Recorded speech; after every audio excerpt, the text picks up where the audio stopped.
আসসালামু আলাইকুম রহমতুল্লাহ। আমার হাতে একটা বই দেখতে পাচ্ছেন। এই বইটার নাম ইকিগাই। আসলে এটা জাপানি লেখকের লেখা। এই বইটার মূল বিষয় হলো যে জাপানিদের হ্যাপি জীবন লিড করার যে গোপন সূত্র, এই বইটাতে বলা হয়েছে। আমি এই বইটা কিছুদিন ধরেই পড়তেছিলাম, তাই এই বই সম্পর্কে কিছু কথা বলবো, সেই ইচ্ছা থেকেই আর কি শুরু করা। আসলে জীবনের আসল উদ্দেশ্য কি? আমরা আমাদের জীবন পরিচালনার ক্ষেত্রে অনেক সময় এই প্রশ্ন করি।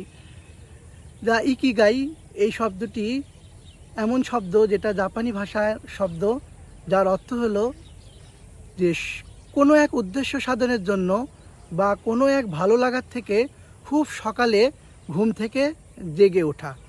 আসলে ইকিগাই আমাদের শেখায় যে সুন্দর জীবনের জন্য অনেক টাকা পয়সা, বড় চাকরি বা খুবই জাঁকজমকপূর্ণ জীবন লিড করা এটাই আসলে হ্যাপি লাইফ না।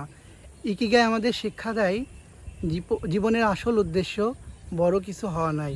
কখনো কখনো পরিবারের সাথে সময় দেওয়া, একান্তই নিজের মতো করে সময় কাটানো, এটাই হলো জীবনের গুরুত্বপূর্ণ অংশ।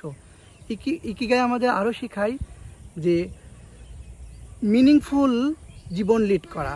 আসলে এই পৃথিবীকে আমাদের অনেক কিছুই দেওয়ার আছে।